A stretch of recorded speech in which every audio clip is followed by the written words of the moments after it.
Hi. അപ്പോൾ ഞാനും തീരുമാനിച്ചു അങ്ങനെ ലാലേട്ടൻ സ്പെഷ്യൽ ഒന്ന് ട്രൈ ചെയ്ത് നോക്കാമെന്ന്. നമ്മൾ ഇൻസ്റ്റാഗ്രാം തുറന്നാൽ ഫുള്ള് ഈ വീഡിയോ ആണ് ലാലേട്ടൻ സ്പെഷ്യൽ, ലാലേട്ടൻ്റെ ഫേവറേറ്റ്, എൻ്റെയും കൂടി ഫേവറേറ്റ് ആണ് എന്നൊക്കെ പറഞ്ഞിട്ട്. അപ്പോൾ ഞാനൊന്ന് കഴിച്ച് നോക്കാമെന്ന് വിചാരിച്ചു. അങ്ങനെ നന്നായി പഴുത്തൊരു പഴം എൻ്റെ കയ്യിൽ ഇപ്പോൾ ഉണ്ടായിരുന്നു. അപ്പോൾ ഞാൻ അതിനെ തൊലിയൊക്കെ കളഞ്ഞ് നീളൻ അരിഞ്ഞെടുത്തു. എന്നിട്ടൊരു പാൻ വെച്ച് 2 സ്പൂൺ നെയ്യ് ആഡ് ചെയ്ത് കൊടുത്ത് അതിലേക്ക് ഈ പഴട്ട് ഒന്ന് വാടിയപ്പോൾ അതിലേക്ക് ഒരു അച്ച് ശർക്കര ഇടിച്ച് ചതച്ച് വെച്ചിട്ടുണ്ടായിരുന്നു, അതും കൂടി ആഡ് ചെയ്ത് കൊടുക്കുകയാണ്.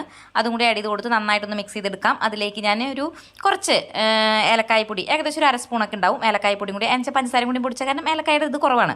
അപ്പോൾ അത് നന്നായിട്ടൊന്ന് മിക്സ് ചെയ്തെടുത്തു. നന്നായി മിക്സ് ചെയ്തതിലേക്ക് ഇത് ഒരു പിടി തേങ്ങയും കൂടി ചേർത്ത് കൊടുക്കുകയാണ്.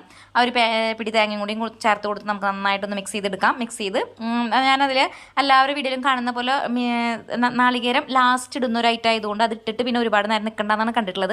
അപ്പോൾ അതുകൊണ്ട് തന്നെ ഞാൻ മിക്സ് ചെയ്ത് പെട്ടെന്ന് എടുത്തു.